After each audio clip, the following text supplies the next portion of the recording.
Hello, my lovelies. Hello, everyone, and welcome back to the episode. I'm so glad you're here today. Hope you're doing well. Hope you're doing good. Hope you're doing fantastic because today we're looking into something that affects all of us because life has a way of piling things on between our work, between our relationships, and the constant stream of information coming at us. It's easy to feel like our brains are overloaded. That's why today we're talking about the power of resetting the mind. It's a topic that feels especially relevant in this fast paced, always on world. So let's take a deep breath and breathe out. And let's start with the truth we all know, but don't often pause to think about. And that's our minds are like sponges. How our minds are like sponges. I will explain. Our minds are like sponges because they absorb everything around us. They absorb stress, they absorb expectations, they absorb comparisons, they absorb endless to do lists. And over time, without us realizing it, that sponge gets saturated. We start feeling stuck, we start feeling irritable, we start feeling apathetic. And the mind that's the mind's way of waving a little flag saying, hey, I need a break.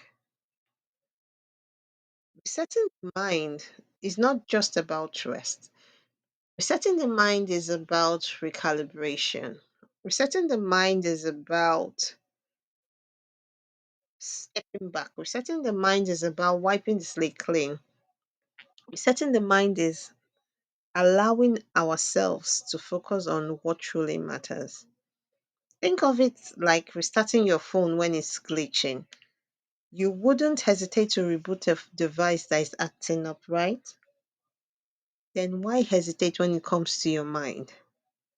Now, I know what you're thinking.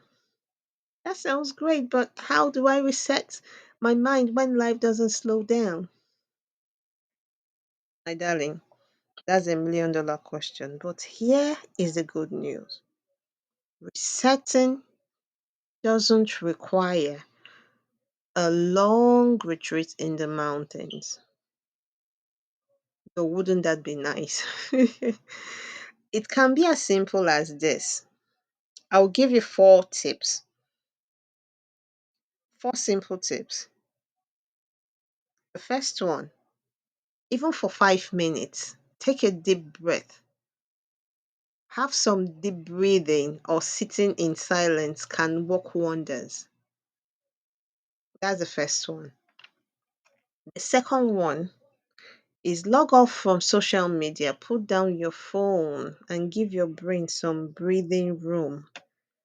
The third one is reframing your mindset. Ask yourself, am I focusing on what's within my control or am I getting tangled in what's beyond it? The fourth one and the last one is practicing gratitude.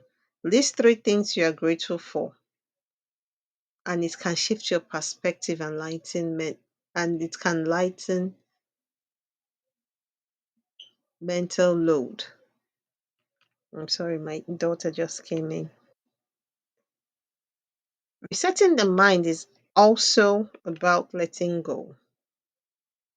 It's about letting go of perfectionism. Did I get that right? Of unrealistic expectations. It's about letting go of that little inner voice that is always pushing us to do more. Sometimes we are so busy climbing the mountain that we forget to stop and appreciate the view. A mental reset allows us to realign with our values. A mental reset allows us to realign with our goals.